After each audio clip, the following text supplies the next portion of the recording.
This report is going to be for the other people out there who are, well, let me just say crystal people. This is going to be for the crystal people. And who knows, I have no idea what I'm about to say, so maybe it will even be for you scientific types who are in the process of opening out into the next range of potential. So some of you have already begun being curious about how the communication through the crystal is happening, how the images are being captured in a format that is available to consensus for viewing, not just to myself. So if you're new to me and new to this work, I'll put forward right here that with the images that I'm bringing forward, what I'm calling the communications or transmissions are being seen by a great many more people than just myself. And this opens the subject matter up into consensus. Okay, it not being a personal, private vision that I'm having that no one else can see. Many dozens at this point, and at this point, the work is still relatively new in the maybe first 1 or 2% of its beginning and its complete pattern once it comes into as much as it's going to be here in this lifetime. So that's what we'll dive into today. First, I'm going to say, I have mentioned in a previous videos that there are a variety of different types of ways I'm being contacted and communicated with through the crystals. And here I'm going to really focus into a very precise spectrum. There is much even beyond this spectrum that is included in it, but is detail that I won't go into in much depth in this video. Here I will begin by saying what we're beginning with here is consciousness. Consciousness itself. The consciousness of the crystal itself, the consciousness of the independent particles that compose the structure, the form or body of the crystal, and my spectrum of being, my spectrum of consciousness through the dimensions. So this is the entirety of the spectrum in play, and what's being communicated and communicated with. Universal, galactic, planetary, and elemental consciousness. And so these are sort of well, this is sort of the arena that I will focus in on here now.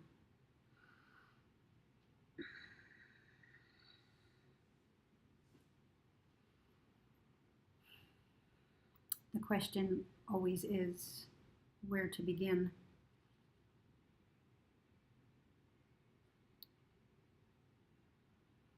Just a moment.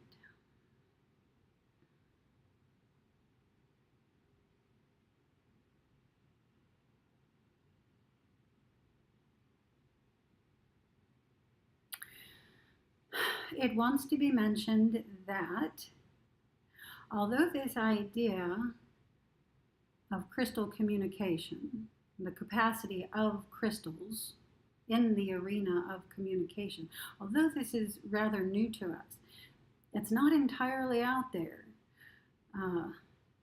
All of our modern day technology and devices are based on crystalline technology inside your devices, inside your televisions, your computers, your phones, etc.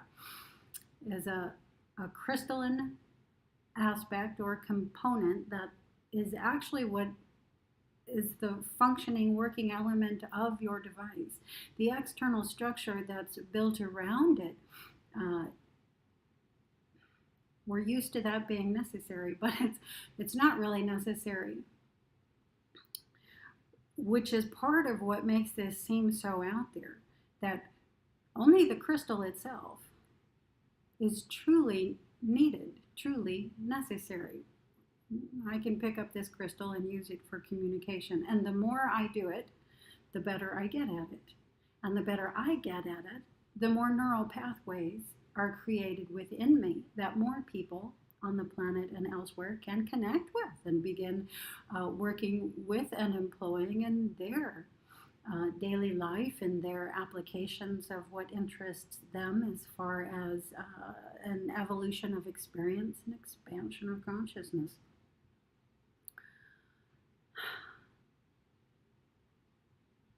So there's many, many major universities and scientific institutions that are doing crystal studies. I found one from Stanford, which I'll put on here at the end of the video, where they're discussing crystals for communication applications and going into the science. I can't go into the science. I'm not a scientist. I'm a seer, so I'll go into what a seer is interested in and employs in the process. So some of you have mentioned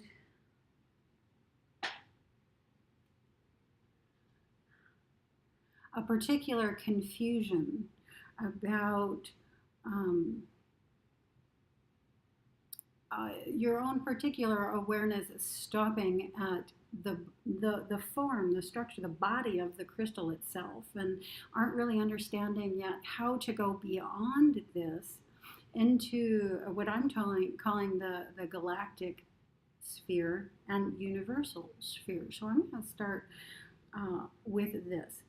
Every crystal has a particular geometric structure or basis to that crystal.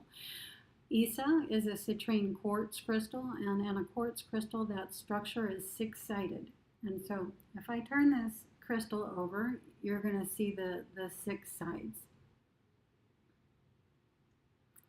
Okay, and what I'm going to do to go out beyond the body of this crystal itself is I'm going to create a triangulation.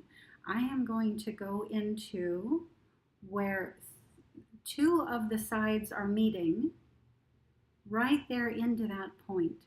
So I'm going to take my consciousness, my awareness, my vision, and for you the camera lens so you can see right into that point.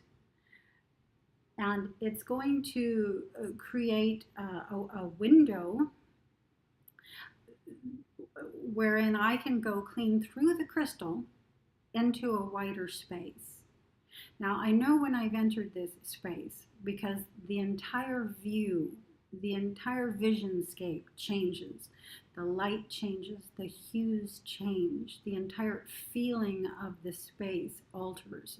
It's a completely fully experienceable event, not just in the visual field, but in the entire construct and your entire being and biology or body.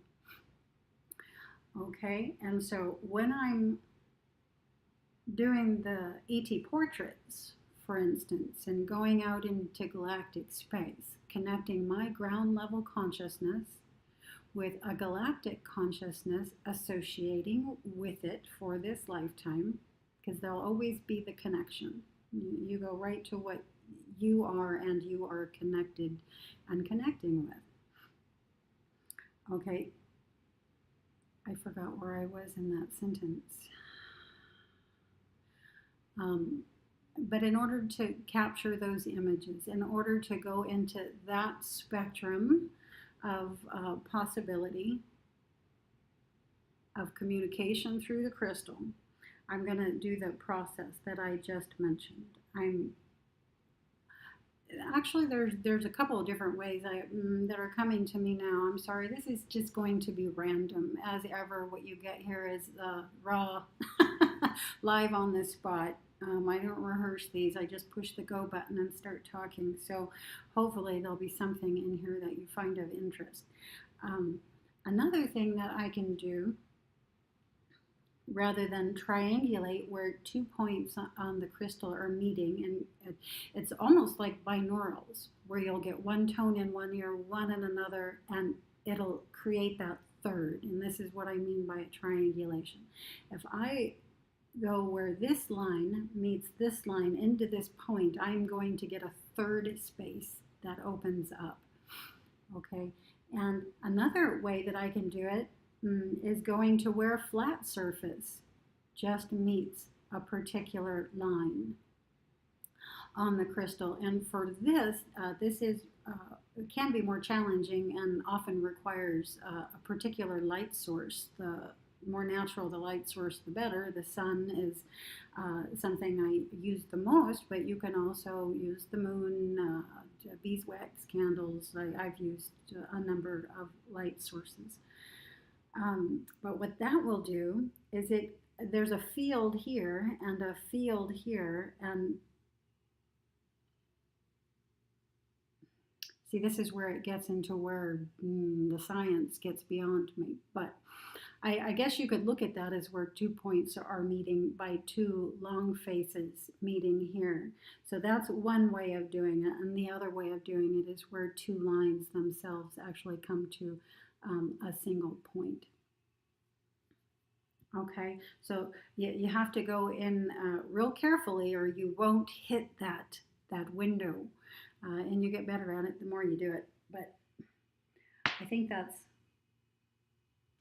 what I'm going to say about how I capture the images when I'm trying to go beyond the crystal itself. One of the most delightful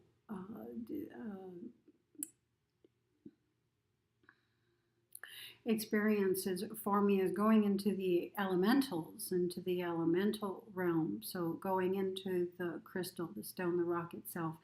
And there are on the planet what I am calling the readers of the rocks. And we know who we are. We don't necessarily know why we are this. I don't know why I am this. I just know I am one of the readers of the rocks. That comes through. I also know that it's possible to program information into these crystals. And so I differentiate between that information, that data, and what I call the story in the stone. All of these things are very fun. It's just the concepts that come through to me as I'm doing this.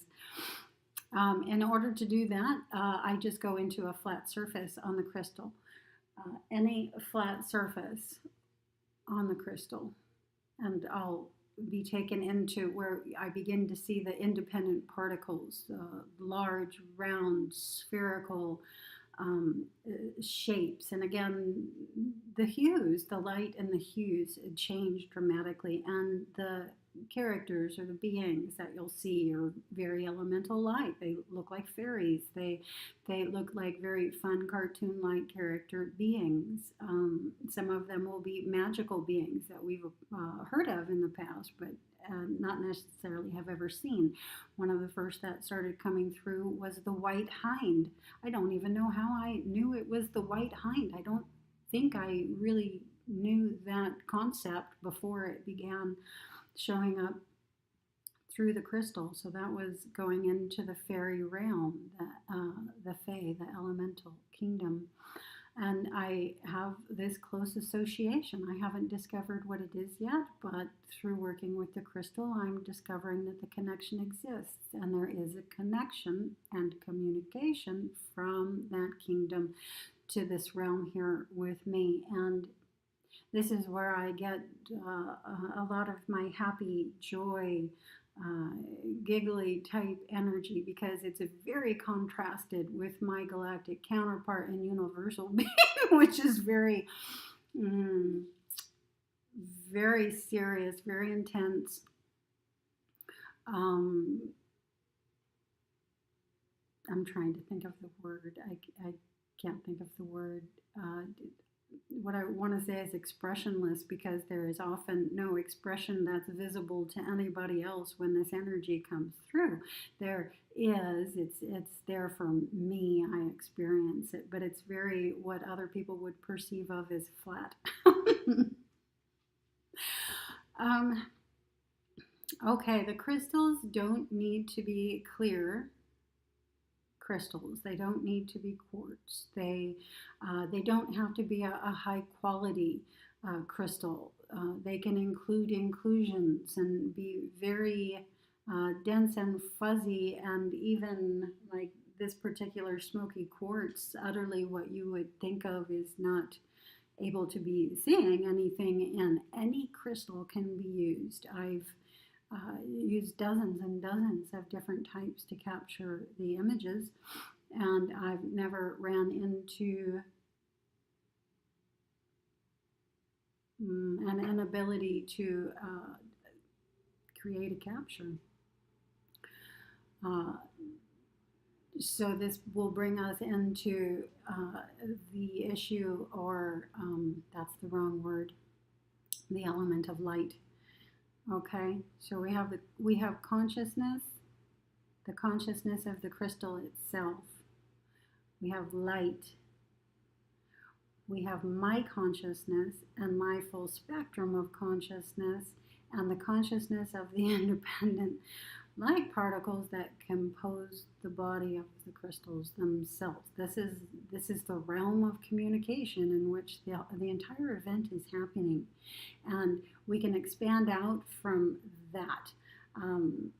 Each one of the independent particles that compose the structure of these crystals is connected to other independent particles, and so I mean it spreads out through the entire, it expands the entire kingdom itself. Same thing with me. My particular consciousness has its connections, which have connections, which have connections, which inevitably include the entire realm or range of that level of consciousness. We could call that here the physical 3D earth life. Through myself and those I'm connected with and those they're connected with, etc., etc., etc. It includes everybody in the 3D earth life. There is nothing that is left out. So there's nothing that I can't assist in bringing through here. There's nothing you cannot assist in bringing through once you begin the process of learning and finding your particular skill and developing it. What else?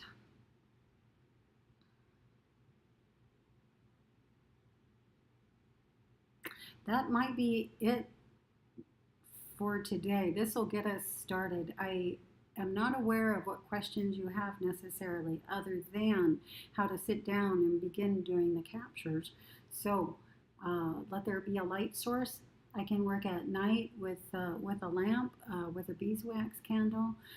I can work during the day if there's enough light in the house, or I can work right next to the window with a very particular type of sunlight or moonlight.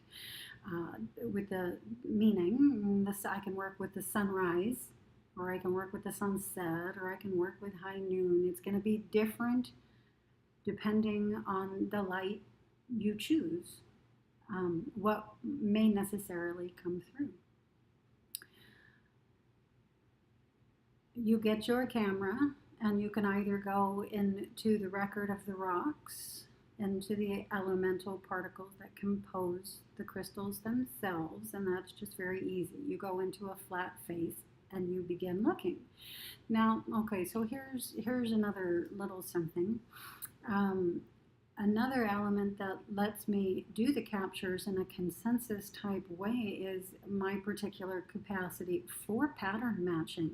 So I don't know how much credence I give this idea. I haven't thought about it a lot, but I guess it could sort of be like the concept that some people discuss of when you're seeing something new that you've never seen before, that often you just won't see it, like the ships that came to the Native American lands and they had never seen a ship, so they didn't see the ship. It took the shaman in the group who could see beyond the usual spectrum to begin helping the others see. So the patterns are all right there, but you have to pattern match your consciousness, what exists in your consciousness, with the patterns that are presenting to you in your visual field through the structure of the crystal. And so often what will happen with me is I will begin seeing something and it will interest me. I feel that interest and I just sort of say, can we go into there? I don't have to move myself. It is just that idea. I don't have to move the camera or look in any different way. I just have the interest to go deeper into a single point in there. And somehow that takes me, it just zooms me right into it. And I can keep going in and keep going in and keep going in and keep going in with my own interest and point of focus going in there. So one, the focus has to be good. And two, your ability to pattern match in order to see the patterns, in order to for the interest to begin arising in you, to want to go into a space to see what's there. All that whole process gets activated.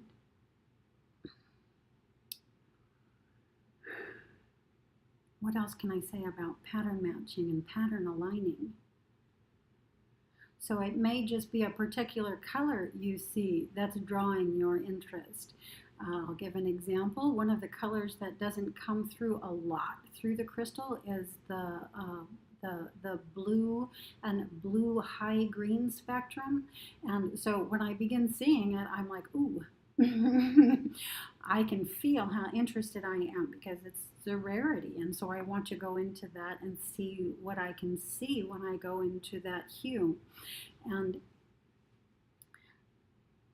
okay, I'm not going to go into a lot of more on that. I will just say that your ability to pattern match and pattern align to incite the interest has a lot to do with your own ability to focus and stay focused and go into something that is going to present to you in increasingly more detail. When it presents to you in increasingly more detail, it does not necessarily mean it's going to show up if you're taking the photos like I am to help others see. It doesn't mean it's going to show up in the photo, or that if it does, that others are going to be able to pattern match to what you did. What allows that is your connection with the elemental kingdom and their cooperation with you to create the consensus images. So here's another element. Your consciousness connecting with the consciousness of the elemental kingdom and it being fine enough, refined enough, pure enough to bring through what has never been brought through before to consensus, to you, not just you, but what lies beyond you. All of this comes into play. So much comes into play. That's why these videos are so hard. So here I'm going to draw a conclusion to this particular video because I think it's getting really long. Does anybody have that much attention to give to this? Let me know if you watched all the way through. And if you have questions, if you're one of the ones who are going to be working in this field with crystals as communications devices, put through your questions so I know what to bring to you. That will be all for today. And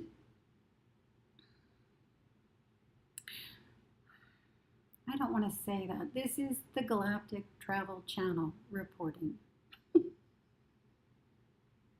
You're so funny.